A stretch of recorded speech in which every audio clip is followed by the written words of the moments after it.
Good morning, good morning, good morning. Welcome to Money and Mindset with Dr. Stephanie Ardrey, known as Dr. Money, and Dr. Thyonne Gordon, known as Story Genius. Hey, TG, how are you this morning? I'm doing great this morning. How are you? I'm good. I actually did some studying last night. Progressively, I'm getting my head into it now that okay. I knew you were going to be studying. We talked about it yesterday. And I see you're trying to do some memories as well. I see Sundance 2019. Yes, the memories of what you would be doing right now. Ski, hang out with people.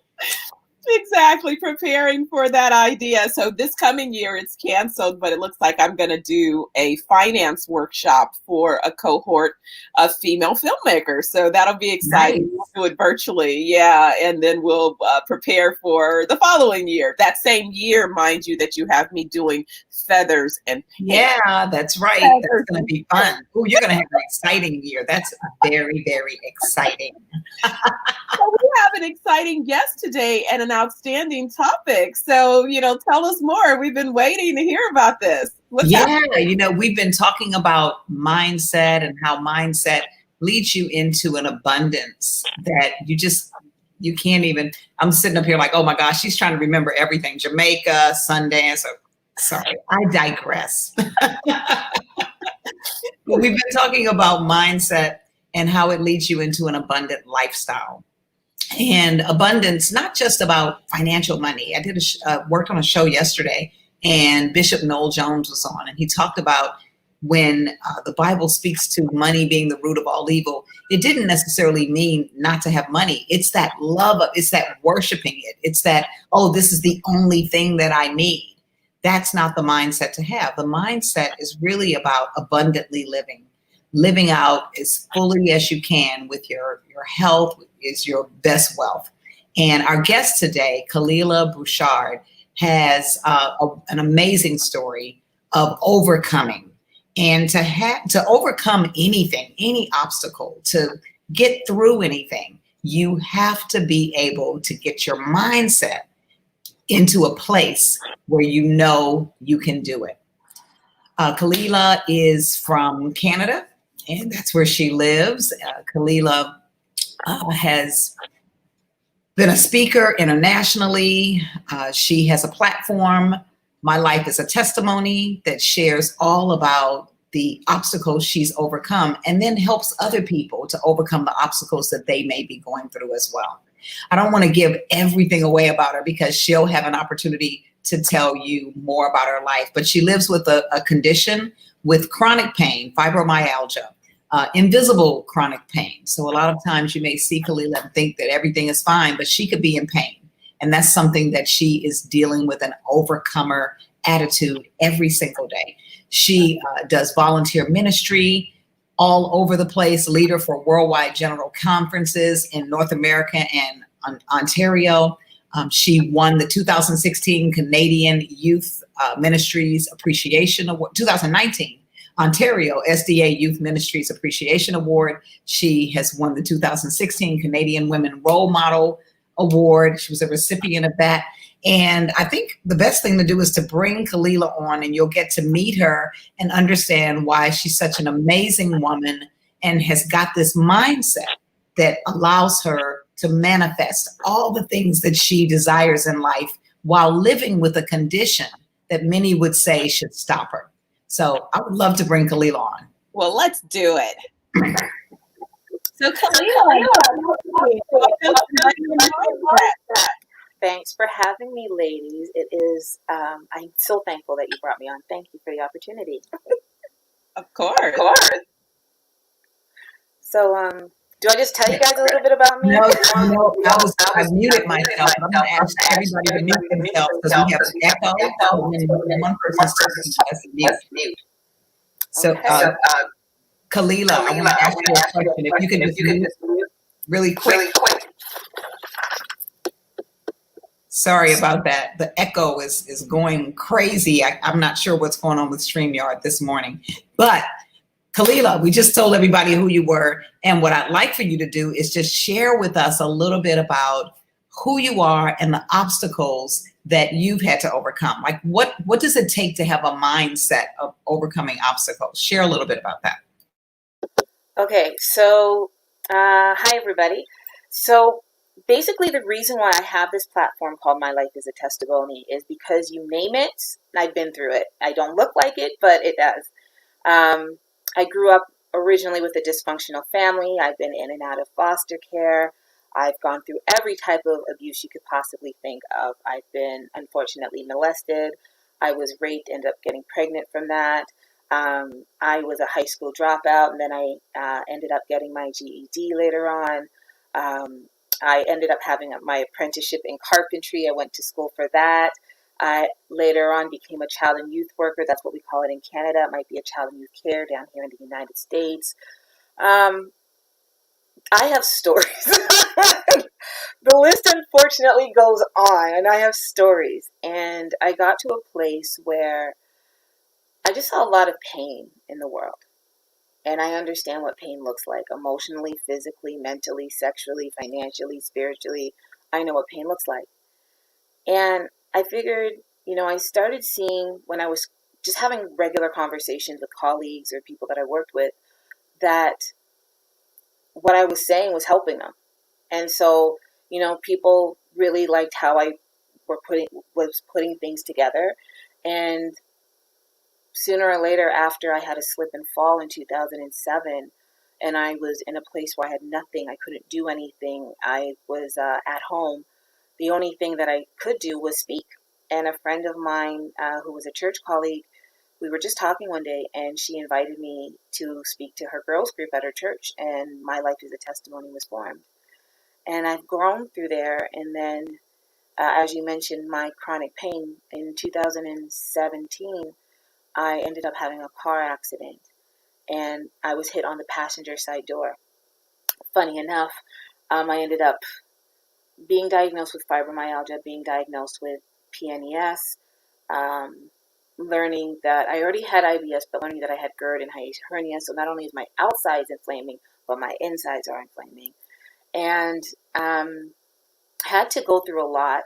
And then I had to, funny enough, when you just think that everything's going great and you're just pulling out of it, I got hit again. And this time I got hit from the driver's side. And I'm breathing, everything's good, but it set my body off all over again. They had to crowbar me out of the car. So my friends say I'm resilient, and there's a couple of things that I've learned throughout my life that has caused me to keep going, I guess, and just to keep standing up. So I don't know if you want to hear them, some of them. Absolutely. Okay. If you can share with us now what it takes to have you like you just said, you've been through so much, and many people would just quit at the first thing. Gosh, I'm in a foster care system. I'm done. Or the next thing, somebody molested me, took my body. It's just like you have had things attack your body physically. You've had things attack your spirit. You've had things attack your mind. So you've been through all these different things that we talk about with mindset, how mindset impacts your body, your mind, your soul, your spirit. What techniques or tools, what tips can you share that help people to overcome obstacles, like obstacles that you've had, which are tremendous obstacles? And I'm hoping many people listen today and say, well, gosh, if she could overcome that, well, okay, I guess I could get out of bed and do a workout in the morning, So share with us any tips or tools that you have to help overcome. So the first thing actually happened, the first lesson I really learned, it came from my older sister. And I don't remember what had happened. Like, things I haven't even mentioned were like suicide, like attempted suicide and all this stuff. And something had happened in my life, and she drew me up. Like, she pulled me aside, and she was like, is this going to be your breaking point? Is this going to be your breaking point? You've been through hell and high water. You've been through so much stuff. Is this going to be the thing that tears you down? Now, if it is, that's fine, But if it's not, well, then, have your pity party. Take care of yourself, but figure out a way to get up and keep moving. And so every time something comes around, I decide, is this going to be the thing that tears me down? And I look at things like, well, what am I still striving for? Or is this where I want the rest of my life to be, considering I might live another 20, 30 years? Are there things that you still want to accomplish? And if the answer is yes, then I got to find a way to get up and keep moving. I'm not saying it's like you get up and you start and you just dash out the door, but keep moving could be crawling. When we look at babies and they go through something, they didn't just come out the womb and then they were like out the door. Even the ones that get speedy really fast, they still have to, figure out how to hold their body up, still have to figure out how to, crawl, still have to figure out how to just get different things in their life. And every time I go through something, I might be in that baby stage again. I know sometimes we want to think that we're adult and we're grown and we should walk into something like that. But if I'm in a whole new situation and I know nothing about it, I'm a baby. And I have to allow myself that capability to get myself moving. So those are one of the things that has just kept me going. But I don't think she ever meant it to be that lifelong thing, but it's that thing that every time something comes across, choose. I love that. I love that you used the phrase baby, because I often talk about part of uh, repositioning or pivoting or reinventing yourself requires that you gain a mastery in a new space. And so studies have said that it takes about 10,000 hours to master something new. And so I remember most recently, I was pretty exhausted after finishing my doctoral program and the dissertation and ba-da-da-da-da, but I decided to start law school. Insane.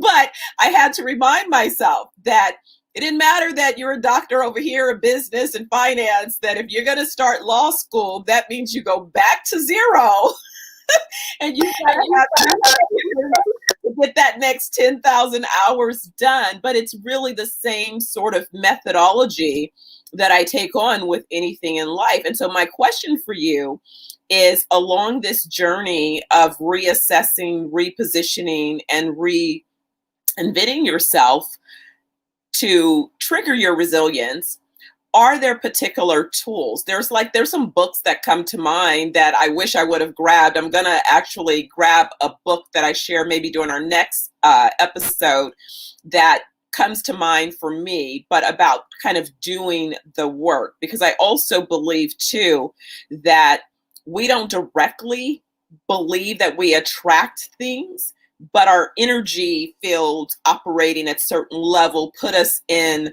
the realm of certain things. And so sometimes what we have to do is change our energy field, which is really about mindset, that begins to change some of the places that we find ourselves within. So maybe you could speak to that a little bit. Okay.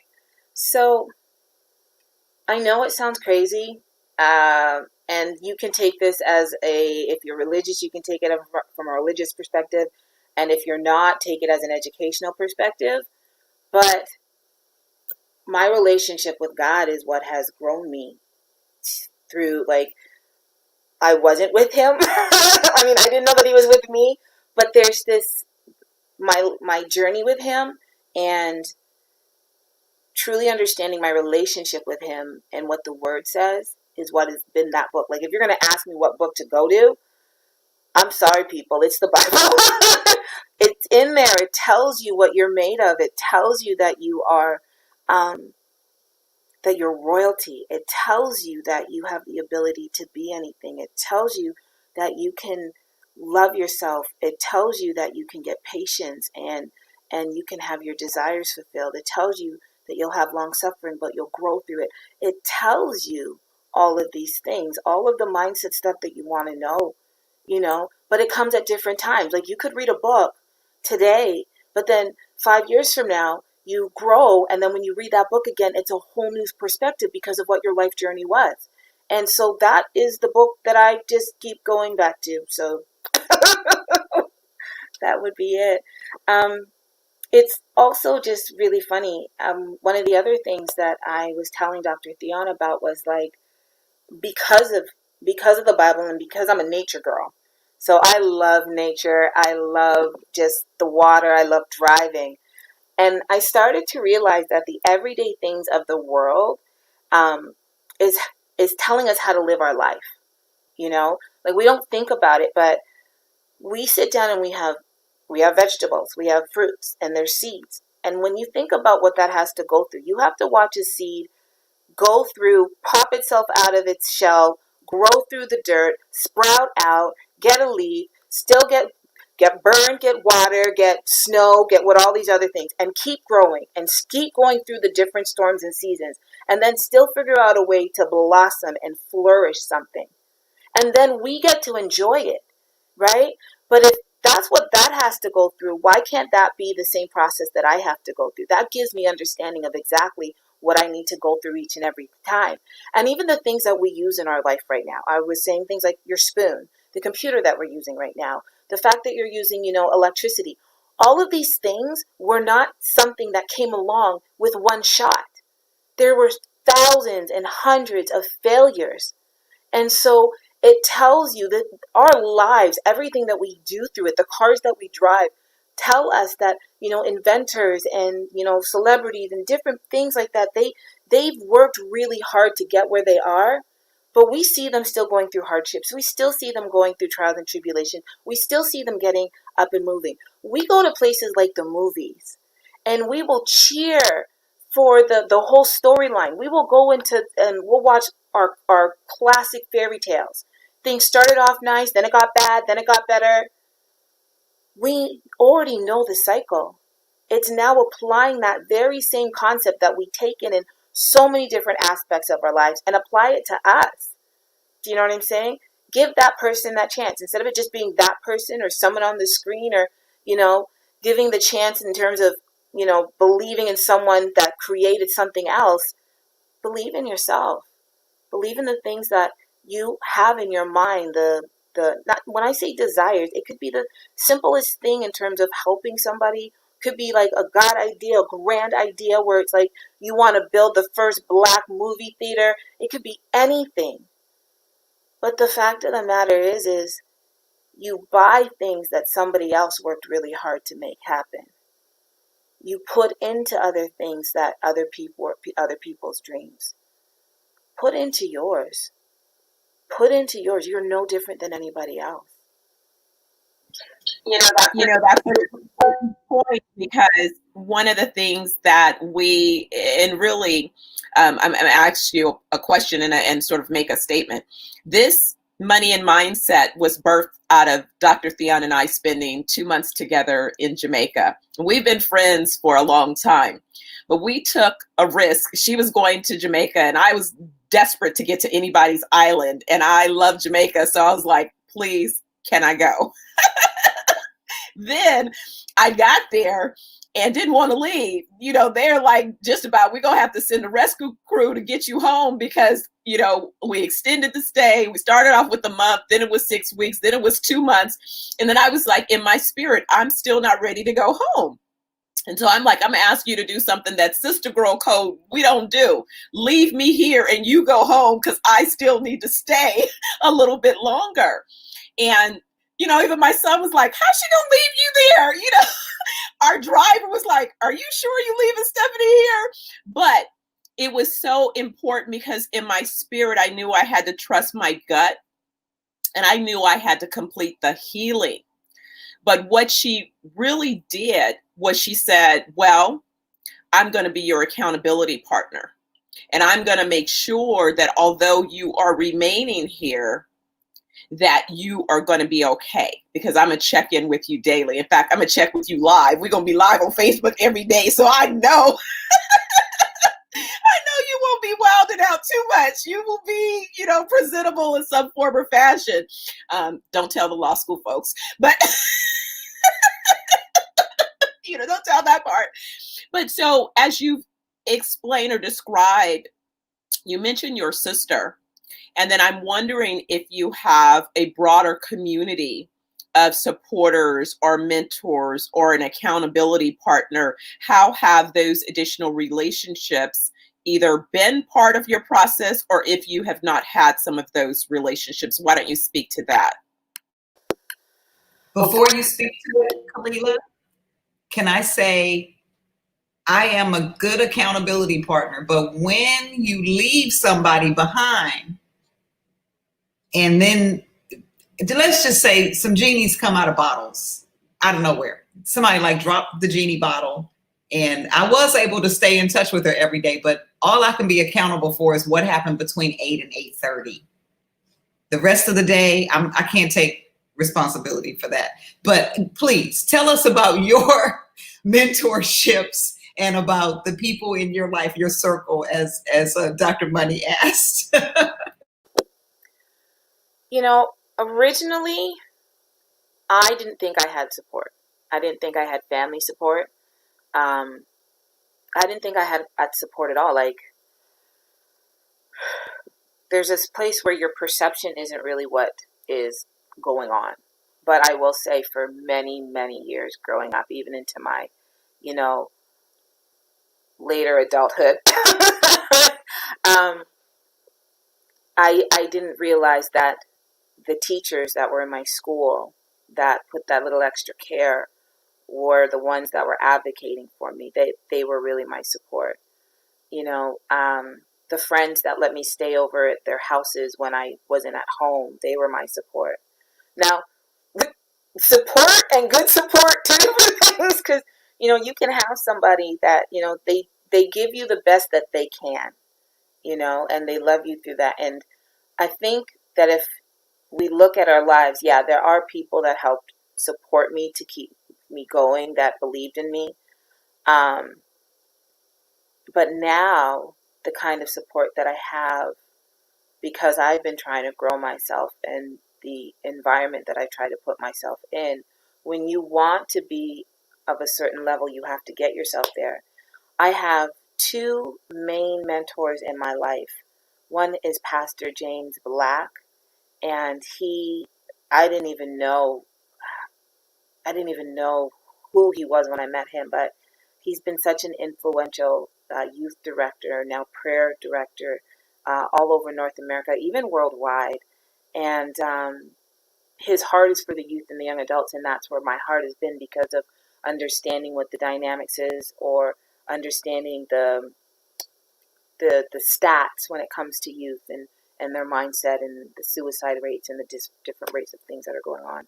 And the second one is Mr. Byron Nelson. And I walked into the room and I was like, he is the older version of what I want to be. And when you see that, when you see somebody and you're like, but that's what I want to be around, you've got to ask them to be your mentor. You've got to put yourself in a place where you're always colliding with them. I have support from my mom now in ways that I never even thought would happen. But I had to fight for that. I had to be my voice for that. And I think that's one of the other things. Like, people will get mad when people don't show up for you. But did you tell them that you needed them to show up for you? Right? The biggest resource is your mouth, is your hands, is you. And the only way someone can respond, know that you're cut. Like, if you're cut, if you are stabbed, what do? You run to the hospital, right? But when you're emotionally stabbed or you're hurt, you're going to let your pride stand in the way from you being able to get stitched up? No. The sooner you deal with something, the faster you can heal. It won't get infected, right? You can get the right medicine and keep moving in your life. And you have to think about that. We have to think about it's because it's not visible to you. If it's visible in the fact that your body's shifting, your mind is shifting, you're becoming depressed, or all of these other things, put yourself in places where your resources keep you happy, keep you motivated. I've had to be in counseling for years. I've had to be in groups for years. Even now, I still get counseling, and those resources, like, the resources that we're really talking about are the resources, unfortunately, that have stigmas behind them, and they shouldn't have stigmas behind them, because they're actually things that help you. Your counselors, your psychiatrists, your psychologists, they're there for you. Those have been powerful resources in my life. So you bring up a point of reaching out and connecting, and you talk about pain. That means that you have to be in a place where you are able to forgive. And a lot of times people miss the message and the learning in an opportunity of forgiving, right? Sometimes it's important to forgive what we believe was done to us by someone else, but more importantly, is to forgive ourselves for whatever we believe that we may or may not have contributed to it. But what people fail to realize is the forgiveness is for you. It's so that you can heal and move forward. It's not so much for the other person, it's for your growth to emerge. And so I applaud you in recognizing the need to not only have groups and other forums for that healing. We all need that healing. And it's unfortunate, you're right, that there is such a stigma. I think that's beginning to come to surface more so, especially in light of this global pandemic where people are isolated. And it's really triggering a number of things, not only physical, but mental things that are being triggered. And the reality that, come on, guys, we're better than this. We need to have a holistic healing. And so that's mind, body, and spirit. You know, it all needs to be healed. So thinking about that in terms of that forgiveness, how did you come to a space of forgiveness? Did you know it naturally, or did it just sort of evolve over time? How did you find yourself on that path and then able to go forward with the relationships? You're going to love this. It took me time. And then I got to a place where, excuse my language, but shit happens, accept it. I know it sounds really crazy, but, you know, who are you? Like, how do I say this? What makes you so special that you shouldn't go through anything in life? What is it that everybody around you, your mom, your dad, your brother, your sister, your colleagues, your bosses, you know, the president of the world, you know, people that you know and don't know, you know, why is it that they can go through something but you don't? Why is it that that something can't grow you instead of, you know, always tear you down? Why can't that something, you know, when that stuff it happens, it's part of life. And it wasn't just about forgiving myself, but it was getting to understand what life is. Life is your ups and downs. Life is your rainy days, your sunny days, your rainbows and in between. Life is the fact that sometimes you're slow and you're fast. Sometimes it's you're using a cane or a walker, or you're getting on a bus. Life is, it never is one way. It's always changing. And if you understand that and accept that, then when the high tides and the low tides come in, you're just like, okay, well, do I need a boat right now? Or can I just stand in the sand? Right? And it's being able to just evaluate that. And it's just like, apply that understanding to it. You're going to mess up. I'm going to tell you this right now. You're going to mess up. It's part of life. You're going to get some things right. It's part of life. You're not going to know all the answers. You might know the answer. It's all part of life. And if you're willing to just go through life and learn it, you have so much freedom when you just get to a place where you don't hide anymore and you love yourself more and you are just okay with, you know what, when I look back at my life, can I tell a really short story? So imagine you're this farmer and you come home and you're coming back from the market and you're tired. You took everything out there, you're tired, and now you're on your way back home, but then you remember you've got to plow your land. And if you don't plow your land and put your seed in today, your harvest for the next season is going to be messed up. So you go home and you're like, Lord, just help me out. And all of a sudden in the distance you see a tornado. And you're like, but this is not what I asked for. I asked for like people to come and help me to plow up my land or do something else, but why am I seeing this tornado? And as it approaches, all you can do is hold on for dear life. But then all of a sudden it passes.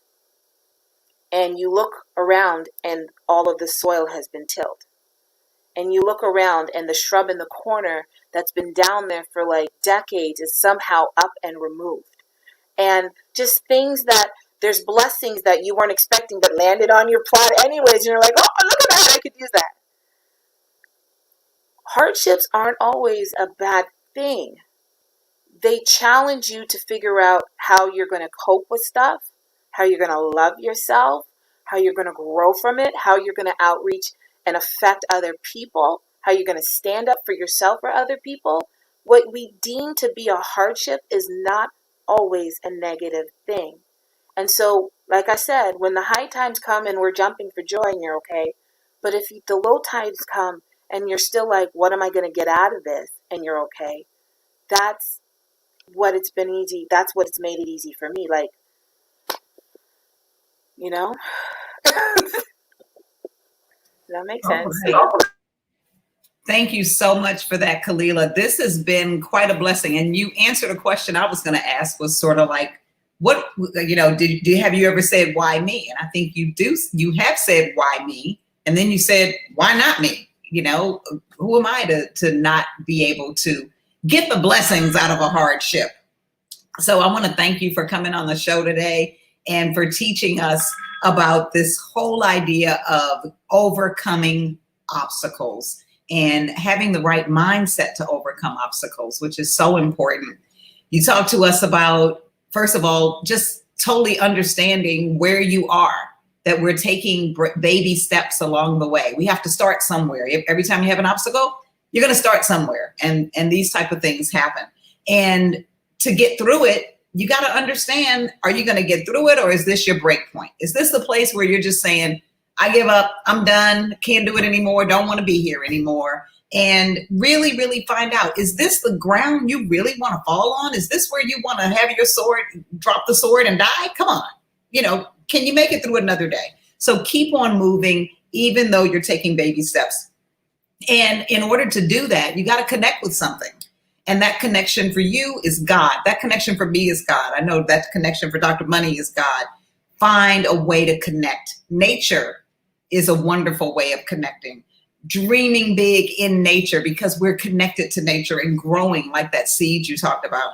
And then finding those support systems around you. Even when you feel like you don't have a support system, your voice can be that support system, stepping up and saying who you are and what you need. If you don't speak it out loud, if you don't put it on paper, then it's probably not going to happen for you. So make those type of things happen. And then finally, you talked about putting yourself in the right places around the right people. So if you want to have successful outcomes and have great accountability partners, put yourself in the spaces where you can meet those type of people that you want to be and that you want to have. It will happen. And of course, you said it happens. I say shift happens. So where you said shit happens, I say shift happens. Because when you're going through something, it takes you to a different level. And that will happen in life. Finally, understand that all of our hardships can be overcome. And a lot of times those hardships, I love the tornado story, those hardships are not always hardships. Sometimes they are the blessing that God is providing for you, that life, the universe, whatever you want to call it, is providing for you. And I was trying to think of, wow, if you have a hardship, maybe that's actually you hailing a ship. That's your ship. Your ship is about to come in, you know. So everybody, thank you for listening in with Kalila. I'm going to let Dr. Money wrap things up here. And again, we thank you so much from the bottom of my heart. I thank you for doing the show this morning. I had an opportunity to meet you through your mentor, and we'll be doing some work together on your My Life is a Testimony. You guys can find Kalila at mylifeisatestimony.com. Dr. Money, what you got to say now? Listen, I think you put a bow on the recap perfectly. There's nothing for Dr. Money to add, but you guys, today is Thursday. Get your questions ready. See us back on Monday. Next week is going to be exciting. Hopefully you got everything that we had to give you for this week, and we'll see you next week.